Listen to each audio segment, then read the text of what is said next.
Hola, buenas tardes. ¿Cómo te va, Rubén? ¿Cómo andás? ¿Me Buenas escu- tardes, ¿cómo no estás? me vas a ver porque no tengo cámara conectado yo, pero sí me vas a escuchar perfectamente. Ah, Bueno, ok. espera que te pongo como hospedador, así esto se puede grabar. Ahí está. ¿Cómo andás? ¿Bien? Bien, todo bien por acá. ¿Está nevando allá en Bariloche? ¿Ahora hace frío? Estuvo el viernes nevando y bastante poco, así que no, hoy es un día raro para Bariloche. Bien. Bueno, se te ve perfecto, ¿eh? La luz está óptima, está perfecto todo. Bueno, mira, yo lo que primero que te quiero preguntar, vos estuviste la noche esa ahí operando el grupo electrógeno, ¿no? La noche esa del Correcto. 30. Contame un poco cómo era toda la configuración de los dos grupos, la potencia que me dijiste el otro día, cómo estaban, ¿la transferencia era manual o automática? No, manual. Claro, en ese momento el aeropuerto operaba con dos grupos manuales de 75 kVA cada uno, tanto de enfasado como de transferencia manual. Eh, de acuerdo a la demanda, se ponía un grupo, depende la hora, depende del consumo del aeropuerto, o en su defecto se empasaban los dos grupos y se trabajaba con potencia plena, digamos. ¿Cómo era la cuestión de la transferencia y qué alimentaba cada grupo exactamente o los dos grupos se alimentaban lo mismo? No, los dos grupos alimentaban lo mismo a partir de un anillo de conexionado. Lo que se hacía internamente dentro del aeropuerto, en caso de alguna duda de consumo, era desacoplar en forma manual, pero ya en la aeroestación, algún sistema comercial o algún sistema que podía considerarse no esencial, digamos. Pero desde la usina, que era, bueno, esta usina ya no existe, no, fue reemplazada hace muchos años, eh, se alimentaba con los dos grupos la totalidad del aeropuerto. Bien, ¿y te acordás la potencia que demandaba el aeropuerto en cuanto a lo que le compraba a la SEP? Porque creo que yo hablé con el jefe de distribución y no se acordaba él, pero cree que había un transformador de 13200 de 630 kVA para abastecer todo el aeropuerto. ¿Era así, te acordás? Sí, es probable. Yo los valores, te digo, sinceramente no los recuerdo y todo o la gran mayoría de ese sistema fue reemplazado. Así que la trazabilidad de esos datos sería bastante complejo ahora conseguirla. En términos de consumo, los dos grupos no estaban demasiado sobredimensionados al consumo real del aeropuerto. Con el balizamiento en máxima intensidad, con toda la parte comercial a full, etcétera, etcétera, había que tomar precauciones porque no era fácil, digamos. Si bien se podía, no era algo trivial alimentar todo el aeropuerto. ¿Y te acordás la pista cuánto demandaba en potencia aproximadamente? Más o menos entre un 40 y un 50% en su totalidad, ¿no? Incluyendo radioayuda, etcétera, entre un 40 y un 50% de la potencia suministrable en emergencia, digamos. Estamos hablando de unos 60, 70 kVA entre balizamiento, flash, radioayuda, reflectores de plataforma, etcétera, etcétera. O sea, para utilizar la luz de pista tenían que estar conectados sí o sí los dos grupos en emergencia. Claro, eso se discernía, si el corte era diurno o si era nocturno. Eso te daba la pauta de qué operación de la usina tenías que tener. Bueno, contame en una breve reseña lo que te acuerdes de todo lo que sucedió en esa noche, lo que te acuerdes, no hay problema si hay cosas que no te acordás. ¿Puede ser? No, fue una noche bastante particular.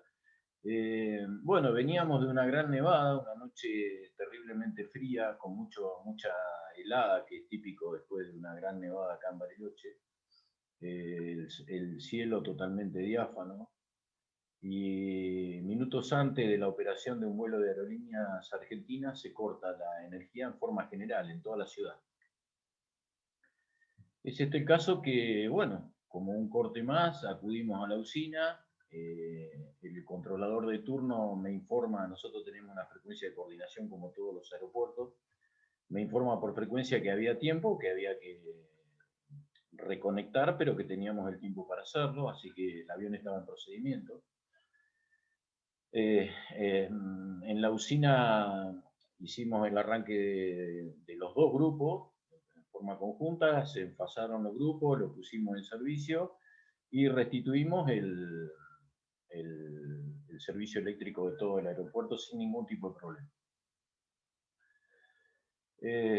Ya con el avión en viraje de procedimiento para final, yo noto que todo esto, yo me entero, digamos, después que el avión estaba, yo salgo de la usina y veo que el avión está en viraje de procedimiento.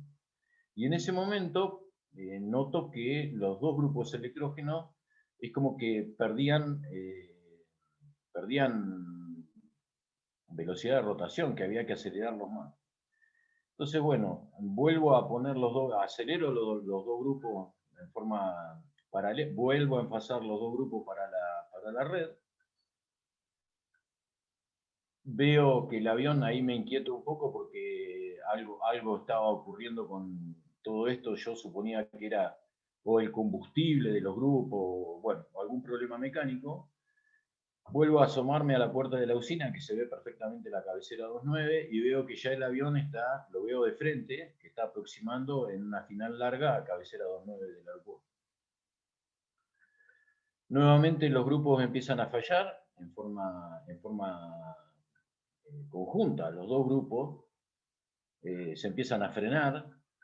Esto es un indicio de una toma de carga considerable, cada vez más, cada vez más, cada vez más. Hay un retroceso de gases de combustión, empieza a salir por los filtros, etcétera, etcétera, hasta que se detienen. En ese momento lo primero que hago, sin importarme el tema de la usina, le comunico al controlador de turno que mande al avión a escape porque no teníamos posibilidad de que algo grave había pasado con los motores y que por lo tanto no teníamos energía de emergencia. Salgo de la usina y en ese momento veo que el comandante de la aeronave de la aerolínea inicia el escape, pasa por todo el eje de pista y se va.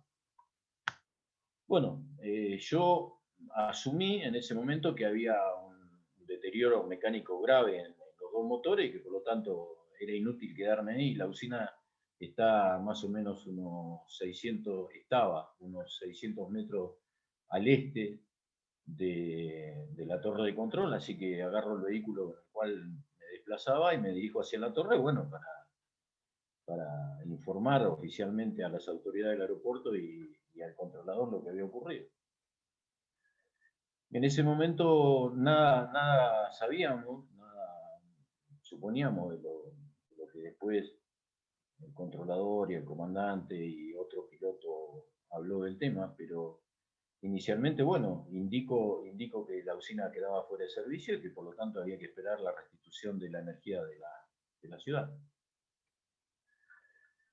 Bueno, breves minutos después vuelve la energía y en un tiempo igual a lo que tarda el avión en volver a aproximar y todo, aterriza sin ningún tipo de inconveniente. Y ahí empiezo a recibir información de todos los actores de este tema, ¿no? El controlador, el comandante, etcétera, que lo primero que hizo era ir a comentar esta situación a plan de vuelo. En ese momento, cuando yo empiezo a escuchar todo eso, me entra la duda, ¿no? de qué había pasado en la usina. Para mí los dos motores estaban rotos, fundidos o algún tipo de defecto mecánico. Entonces decido volver a la usina, encender los grupos electrógenos, los mismos encendieron en forma totalmente normal, sin ningún tipo de inconveniente, y esos mismos motores se usaron durante 4 años más.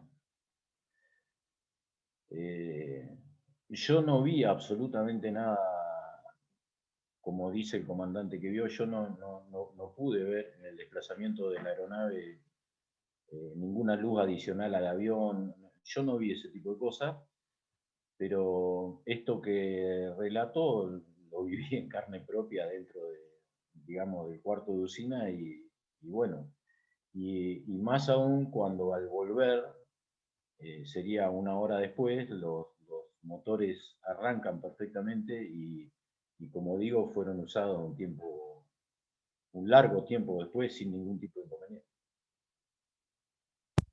Bien, ¿te acordás cuánto tiempo demoraba en hacerse la transferencia en minutos más o menos? O sea, entre que vos bajaste de... No, vos estabas en la torre cuando tuviste que ir a hacer la transferencia o en otro lugar. No, no, yo estaba en la sala técnica del aeropuerto que se encontraba en ese momento aquí de Torre de la vieja aeroestación. O sea, pero en el momento del corte, para todo corte no se superaba un tiempo superior a los 5, entre 5 y 10 minutos como a lo sumo para, para este, poder acceder a la usina en algunos casos y encender y transferir la energía.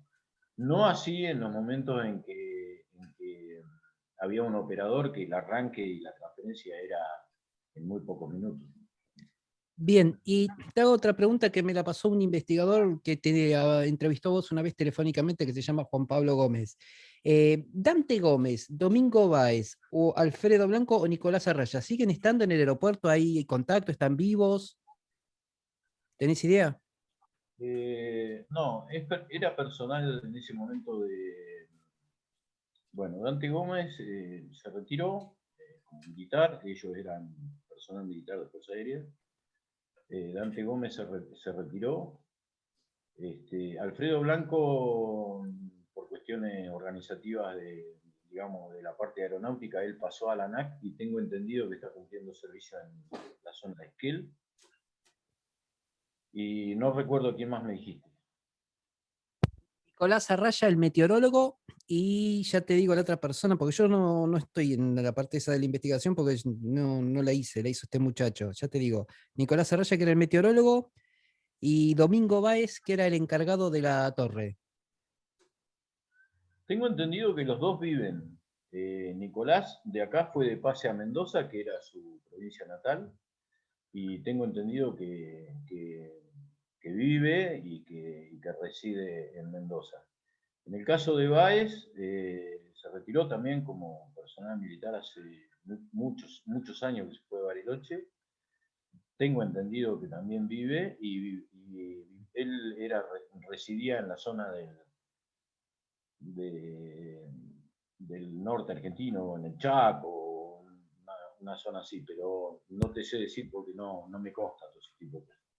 Te hago una pregunta. En ese momento, hay gente que dijo que los instrumentos que no estaban conectados, que no funcionaban con energía, como el barómetro, enloquecieron cuando se cortó la energía del grupo electrónico. ¿Vos tuviste alguna noticia de eso? No, Nada.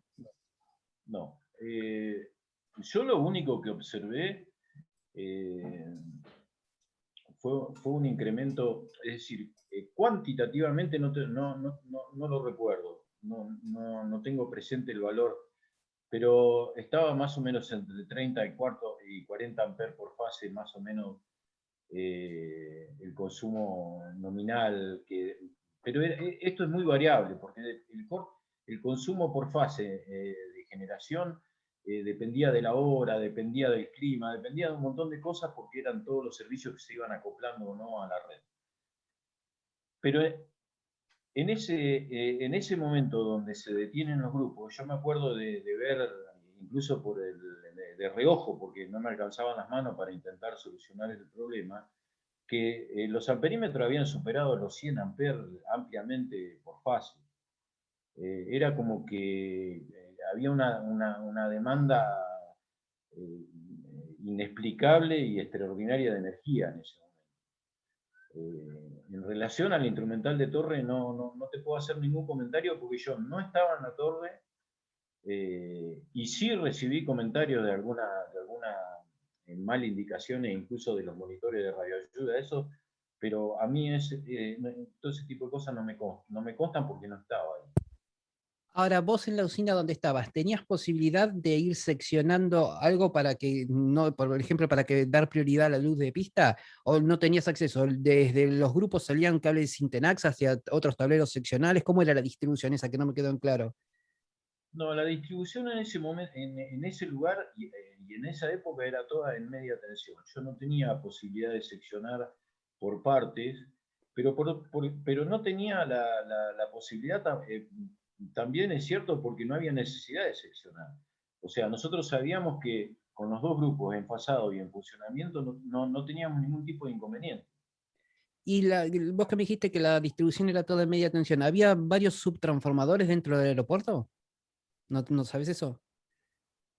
Cada radioayuda tiene su transformador reductor o elevador, depende del caso, que están ubicados a inicio y a fin del cableado del conductor. Sí, por supuesto, hay en todo el aeropuerto hay distribuidos varios tipos de transformadores, aún hoy. Bien, perfecto. Hoy cuando hablamos a la mañana por teléfono me dijiste en un momento, yo te voy a contar lo que pasó, pero no te voy a contar lo que pasó. Me dijiste, ¿hay algo que no puedas contar? ¿Hubo algún, no sé, sugerencia o orden de la Fuerza Aérea en ese momento a toda la gente para que no se comente lo que había pasado si es que pasó algo que no se puede contar? No, no, no. Eh, Estábamos por WhatsApp e intenté significarte que prefería hablarlo, porque durante mucho tiempo también esto se tomó como, probablemente si pasara ahora sería lo mismo, donde muchos de los que estuvimos ahí, y yo digo lo que pasó, tengo más de 30 años de aeropuerto, no tendría por qué decir otra cosa. Pero hubo un tiempo posterior, cercano, eh, incluso en mi casa se hizo un documental de gente de la televisión de Estados Unidos, y donde estuvo Polanco con nosotros en mi casa, etcétera. Y una de las cosas que llama la atención es la coincidencia en todos los testimonios de gente que es del aeropuerto y que gente que no es del aeropuerto. No obstante eso, muchos se reían, muchos comentaban, muchos decían, mucho todo, digamos. Por un lado. En relación a prohibiciones de hablar, no, yo por mi parte no las tuve. Sí, sí hubo una precaución por parte en su momento de Fuerza Aérea, donde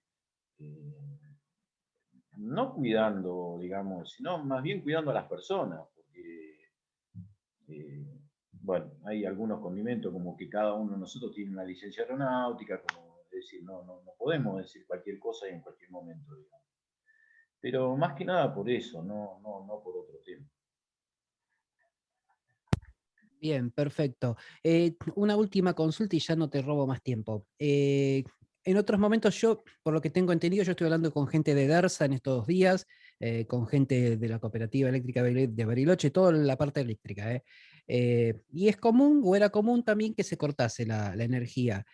¿Alguna vez pasó lo mismo de que en algún corte se utilizaron los generadores y hubo ese abrupto incremento de amperaje en o sea, en el consumo?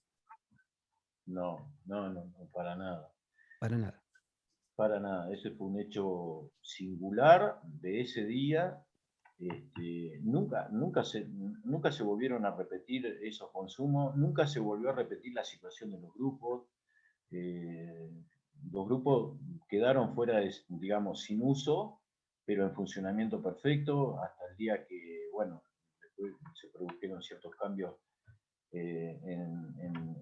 digamos, en la constitución de los aeropuertos en Argentina, pasó a una firma privada, esta firma reemplazó todo por cosas mucho más modernas, etcétera, pero eso en ningún caso implicó que los grupos hubiesen sido dados de baja ese día en condiciones de fuera de servicio, al contrario. Siguieron generando a partir de esa fecha durante muchos años después sin ningún tipo de problema. Bueno, una más que me quedó en el tintero. ¿Solamente los grupos cayeron por el exceso de la demanda? ¿No enloquecieron contactores o cosas así que hayan estado aguas abajo de los grupos? Porque me imagino que de ahí deben... No, nada. Nada, fue todo normal, nada más que se cayeron por consumo los grupos. Exactamente. Bien, perfecto.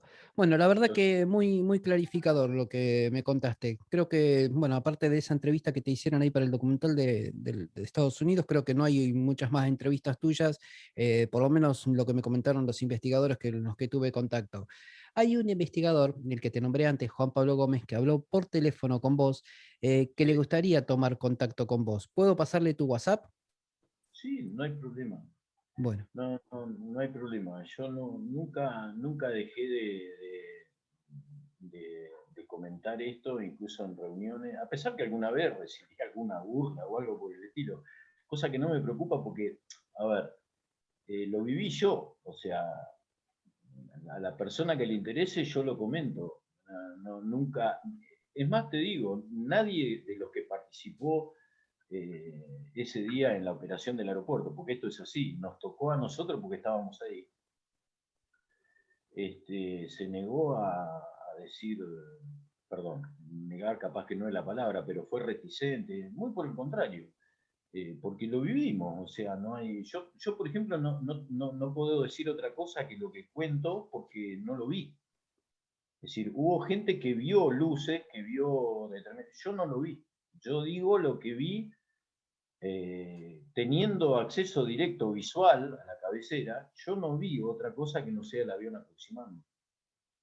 Y lo que pasaba en el interior de la usina. Pero no dudo para nada que otras personas hayan vivido la situación de otra manera. Bueno, vos sabés que yo estuve entrevisté a Jorge Scotti, que fue el operador de DERSA, que estuvo la noche esa del incidente, que se quedó toda la ciudad sin luz, y hoy me confirmó que la apertura del circuito se produjo en Alicurá, en la línea de 132 kilovolts, en el inicio. También hablé con Tomaselo, que creo que no sé si lo conocés vos a Tomaselo, era operador también de ahí de DERSA, y bueno, y con un operario de la actualidad de DERSA. Y no ocurrió lo que dijo la empresa en ese momento en la planta eléctrica. El ingeniero Echegoyen, Marcelo Echegoyen, había salido a hablar por radio, que tengo el audio de eso, y tengo también el audio de una entrevista que le hizo este muchacho, Juan Pablo Gómez, donde había dicho que habían conectado dos transformadores en paralelo, uno de 13,2 con 33. Ahí me saltó la chispa a mí, porque es imposible hacer esa conexión técnicamente. Entonces yo empecé a indagar sobre la parte eléctrica. ¿Y qué pasó? ¿Y qué pasó? ¿Y qué pasó? Y llegamos a la parte eléctrica también del aeropuerto, que había sucedido que más allá del corte de energía de la SEP, habían tenido también problemas con el grupo electrógeno. Entonces algo pasó con la parte eléctrica en todo Bariloche en ese momento, y también en Pilcanilleu y en Alicurá, aunque nadie lo nombre porque la línea viene de ahí, o sea, nace ahí en Alicurá. Entonces, bueno, yo me voy a enfocar en la segunda parte. Yo ya tengo hecho la primera parte del informe, que son todos los acontecimientos, donde se describe el tránsito visto por el avión de aerolíneas, por el avión de gendarmería, la comunicación entre torre bueno, y ambos aviones, y los testimonios de los pilotos. La segunda parte me voy a enfocar en lo que es la investigación, y la mayoría de la investigación va a estar enfocada a lo eléctrico. Por eso me era indispensable poder tomar contacto con vos, que estuviste en ese día. Castro no estuvo esa noche, ¿no? Pedro estaba conmigo, sí, con Pedro estábamos. Lo que pasa es que Pedro hacía el soporte, digamos, ¿cómo decirte? Más eh, logístico de la usina y la operación en ese momento la hacía yo. Bueno, por una relación de orden nuestra dentro del departamento técnico, no por otra cosa. Pero sí, yo no tengo ninguna duda. En ese momento hubo una demanda de energía que triplicaba la capacidad normal del aeropuerto en cualquier día de funcionamiento. Esto es así.